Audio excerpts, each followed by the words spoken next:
નમસ્કાર દર્શક મિત્રો, આપ નિહાળી રહ્યા છો તાપી મિત્ર ન્યૂઝ ચેનલ। તો હવે નિહાળીએ સમાચાર વિગતવાર।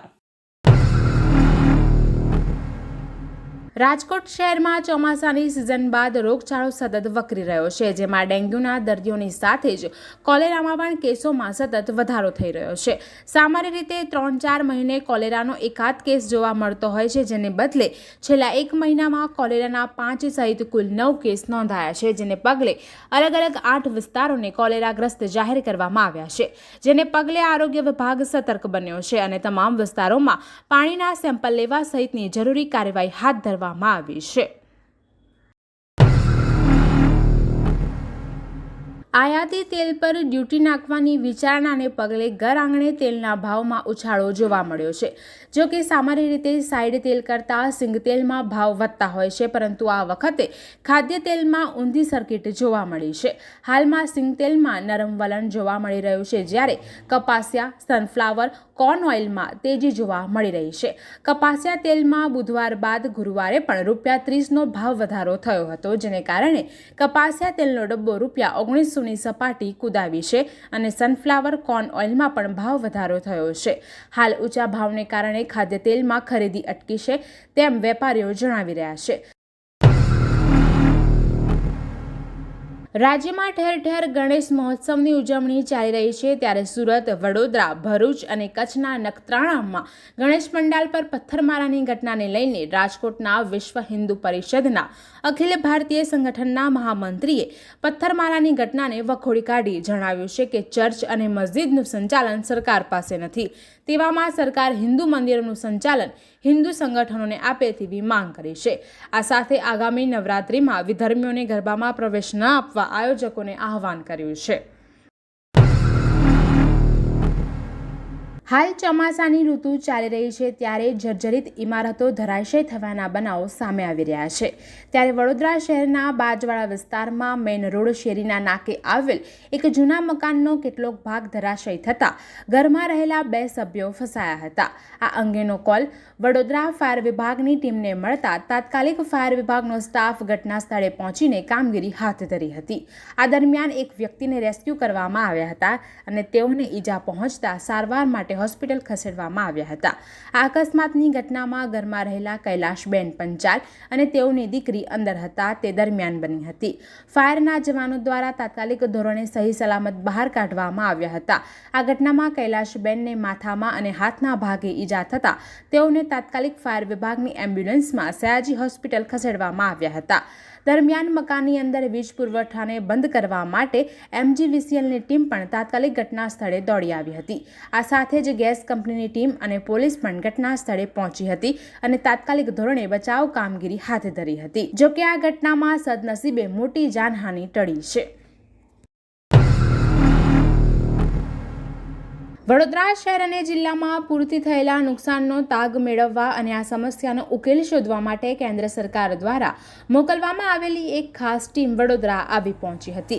નેશનલ ઇન્સ્ટિટ્યૂટ ઓફ ડિઝાસ્ટર મેનેજમેન્ટના એક્ઝિક્યુટિવ ડિરેક્ટર શ્રી રાજેન્દ્ર રત્નુના નેતૃત્વમાં કેન્દ્ર સરકારની ઇન્ટર મિનિસ્ટ્રીયલ સેન્ટર ટીમના સભ્યોએ વડોદરાના વરિષ્ઠ અધિકારીઓ સાથે બેઠક કરવા ઉપરાંત આજવા સરોવરની પણ મુલાકાત લીધી હતી, તેમજ કલેક્ટર કચેરી ખાતે પૂરની સ્થિતિ અને તેના કારણે થયેલી નુકસાનીનો તાગ મેળવવા માટે અધિકારીઓ સાથે બેઠક યોજી હતી। આ બેઠક બાદ કેન્દ્ર સરકારની આ ટીમે વડોદરા શહેરના માર્ગો ઉપર પડેલા ભૂવાનું નિરીક્ષણ કર્યું હતું। વડોદરા શહેરમાંથી પસાર થતી વિશ્વામિત્રી નદીના દાંડિયા બજાર, વોડા સર્કલ સહિતના સ્થળોએ પણ રૂબરૂ મુલાકાત કરી હાઈ ફ્લડ લેવલ ભૌગોલિક સ્થિતિની ચકાસણી કરી હતી। આ ટીમે 150 વર્ષ જૂના આજવા સરોવરના આધુનિકીકરણ કરવા ઉપર ભાર મૂક્યો હતો। રાજ્યમાં ભારે વરસાદને લીધે વડોદરા શહેરમાં પૂરની સ્થિતિનું નિર્માણ થયું હતું, જેના લીધે સ્થાનિક લોકોને પીવાના પાણી, શાકભાજી અને ભોજન માટે વલખા મારવાનો વારો આવ્યો હતો। રાજકીય પક્ષ અને વહીવટી તંત્ર દ્વારા કોઈ મદદ કે સહાય ન મળતા લોકોમાં ભારે રોષ જોવા મળ્યો હતો। જો કે પૂરના પાણી ઓસરતા ભાજપના મંત્રીઓ વડોદરામાં પૂરગ્રસ્ત વિસ્તારમાં મુલાકાત માટે આવ્યા ત્યારે પિકનિક કરવા આવ્યા હોય એમ ડમ્પર પર સવારી કરવા નીકળ્યા હતા, જેથી નેતાઓની આકરી ટીકા અને અવગણના થઈ હતી. આજે કોંગ્રેસ દ્વારા આ મામલે જન આક્રોશ રેલી કાઢવામાં આવી હતી. આ રેલીમાં મોટી સંખ્યામાં લોકો જોડાયા હતા. આક્રોશ રેલીમાં પ્રદેશ પ્રમુખ, વિરોધ પક્ષના નેતા ચંદ્રકાંત શ્રીવાસ્તવ સહિતના આગેવાનો બોટને ઉચકીને રસ્તા પર ઉતરતા લોકોમાં ભારે આકર્ષણ જોવા મળ્યું હતું. કોંગ્રેસ દ્વારા આયોજિત કરવામાં આવેલી જન આક્રોશ રેલીમાં વિરોધ ઉગ્ર ન બને તે માટે પોલીસનો કાફલો ગોઠવી દેવામાં આવ્યો હતો. કોંગ્રેસના કાર્યકર્તાઓ ટ્યુબ અને બોટ લઈને રેલીમાં જોડાયા હતા. આ પ્રકારનો અનોખો વિરોધ લોકો માટે આકર્ષણનું કેન્દ્ર બન્યો હતો. આક્રોશ રેલીમાં વડોદરાના સાંસદ અને ધારાસભ્યોના રાજીનામા આપે અને ભ્રષ્ટાચારીઓને સજા કરો તેવી માંગણી કરતા પોસ્ટર જોવા મળ્યા હતા. કોંગ્રેસના નેતાઓએ ભાજપ સામે અનેક આક્ષેપો કર્યા હતા અને પોતાની માંગણીઓ મુખ્યમંત્રી સુધી પહોંચાડવાની માંગ સાથે કલેક્ટરને આવેદનપત્ર આપ્યું હતું. સુરતમાં ગુરુવારે કેન્દ્રીય જળશક્તિ મંત્રી શ્રી સી.આર. પાટીલના હસ્તે અડાજણના સંજીવકુમાર ઓડિટોરિયમ ખાતે સુરત મહાનગરપાલિકા દ્વારા પ્રધાનમંત્રી આવાસ યોજના અંતર્ગત ₹77 કરોડના ખર્ચે નવનિર્મિત EWS 54 અને EWS 51ના 744 આવાસો પૈકી 390 આવાસનો કોમ્પ્યુટરાઇઝ ડ્રો યોજાયો હતો. શિક્ષણ રાજ્યમંત્રી પ્રફુલભાઈ પાનશેરિયા અને વન પર્યાવરણ રાજ્યમંત્રી મુકેશભાઈ પટેલ આ પ્રસંગે ઉપસ્થિત રહ્યા હતા.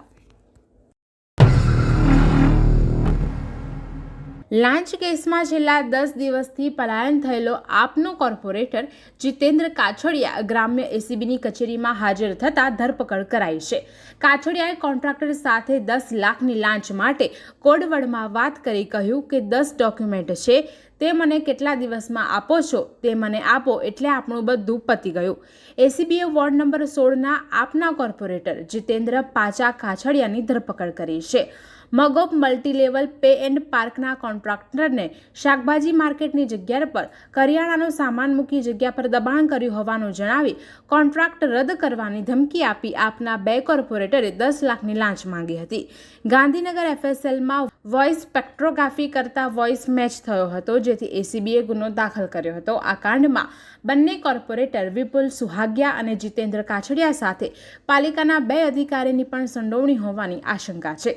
એસીબીએ બંનેની પૂછપરછ પણ કરી હોવાની વાત છે.